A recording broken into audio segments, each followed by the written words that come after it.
तब हम क्या समझें? भाई हमने उसको कुछ बिगाड़ा नहीं, तो वो तो एकदम हमको देखना ही नहीं चाहता है। उस समय यह समझना चाहिए कि जैसे आज यह हाथ धो करके दुख देने के लिए हमारे पीछे पड़ा है, हमने भी किसी भी जन्म में इसी प्रकार का व्यवहार इस व्यक्ति के साथ किया होगा। तो बहुत अच्छा है, पुराना प्रतिशोध की जो भावना है वो उसका हिसाब किताब चुकती हो रहा है, लेकिन कर्म का नया खाता हमें खोलना नहीं है। ऐसा निश्चय करके यदि मनुष्य प्रतिशोध की भावना का त्याग कर दे तो उसका पुनर्जन्म नहीं होगा। लौकिक पारलौकिक भोगों को भोगने की चाह और प्रतिशोध की भावना, ये दो इच्छाएं ही जीव को जन्म मृत्यु के चक्र में धकेलने वाली है, संस्कृति के चक्र में धकेलने वाली है। इसलिए हमें कुछ नहीं चाहिए। पहले एक निश्चय करो, हमको कुछ नहीं चाहिए। हम प्रचंड पुरुषार्थ करेंगे निष्काम भाव से, जो कुछ मिलेगा उसका खूब अच्छे कार्यों में उपयोग करेंगे, कोई समस्या नहीं। अच्छा, चाहने से मिलता है क्या? चाहने से हो जाता होता तो यहां जितने लोग बैठे हैं सबके सब राष्ट्रपति प्रधानमंत्री बन जाते। छोटा मोटा आदमी कोई क्यों बनना चाहेगा? चाहने से तो नहीं होता। जब चाहने से कुछ होना ही नहीं तो चाहना क्यों?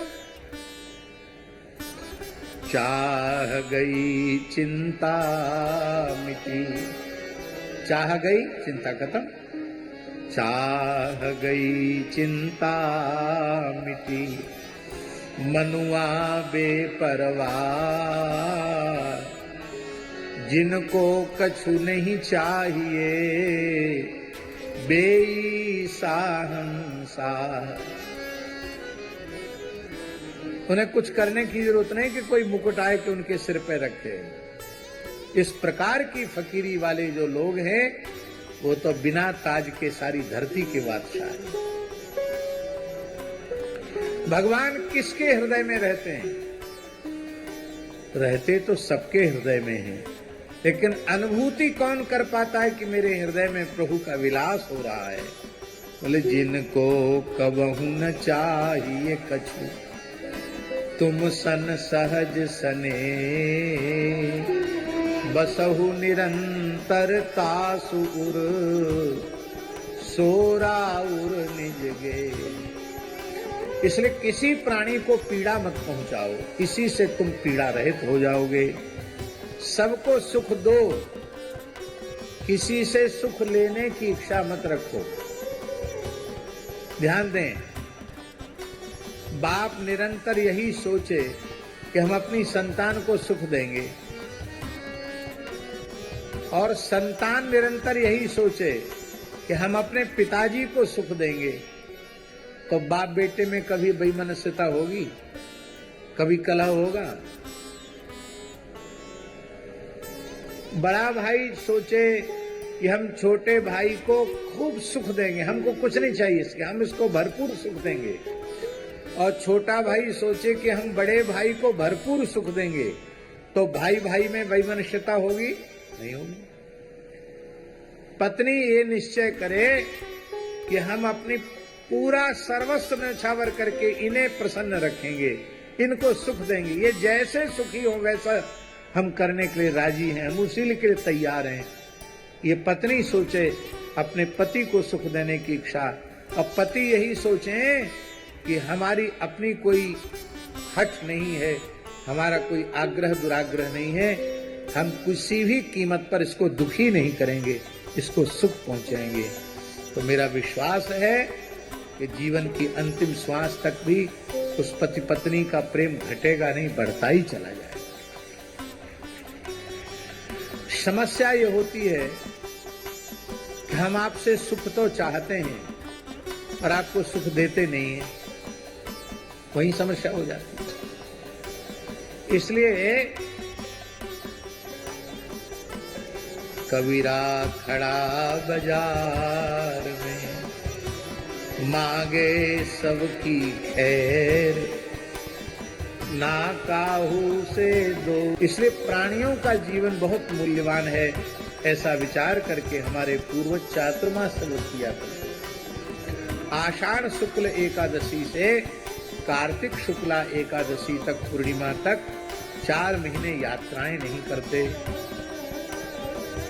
अब प्रश्न है कि 4 महीने क्या करते होंगे पुरखा लोग, हमारे पूर्वज। तो महाभारत आदि ग्रंथों में लिखा है 8 महीने कमाओ।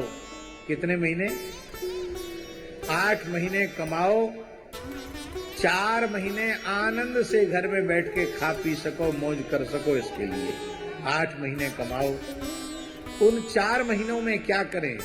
तो वे 4 महीने भोग विलास में समाप्त कर दें क्या? नहीं, उनमें एक समय का भोजन है, सूर्यास्त के बाद भोजन नहीं करना, और फिर अनेक व्रत ले लेते हैं, चातुर्मास्य के नियम ले लेते हैं। तो वे 4 महीने तपस्या करने के लिए, भोग भोगने के लिए नहीं। पहले हमारे यहाँ सभी लोग चातुर्मास्य व्रत किया करते थे, सभी सनातनी वैदिक हिंदू, और साधु संत तो प्रायः चातुर्मास्य करते ही थे। अब केवल हमारे जैन परंपरा में, जैन परंपरा के संत अभी भी चातुर्मास करते हैं, और हम कहेंगे कि जैन परंपरा के जो सिद्धांत हैं वो आज समाज में इसीलिए प्रतिष्ठित हैं क्योंकि जैन परंपरा के संत चातुर्मास करते हैं। पहले सभी संत पैदल घूमते थे, और जहां वर्षा काल लग गया वहीं उसी गांव में, उसी नगर में वहीं स्थिर हो जाते थे।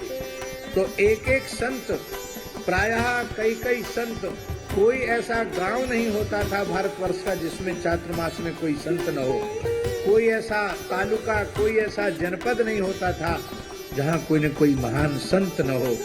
और उन संतों की उपस्थिति के कारण 4 महीने तक का जो सत्संग लोगों को मिलता था, उस सत्संग के दिव्य प्रभाव से भयंकर मुगल काल में और अंग्रेजी शासन के काल में भी हमारे हिंदू धर्म का, वैदिक सनातन धर्म का कुछ नहीं बिगड़ा। इतने अत्याचार सहन करने के बाद भी हमारा धर्म सुरक्षित रहा। इसलिए आवश्यकता है फिर से चातुर्मास्य को आरंभ करने की। होना चाहिए चातुर्मास। बोलो वृंदावन बिहारी। हमारे पूज्य पथमेड़ा महाराज जी 2 महीने का चातुर्मास, 4 महीने का, इस बार तो शायद 4 महीने का किया था। पूरे 4 महीने का चातुर्मास करते हैं। कुछ संत 2 महीने का करते हैं, पक्षो वही मासा, इस भाव को लेकर के, और 4 महीने का भी चातुर्मास करते हैं।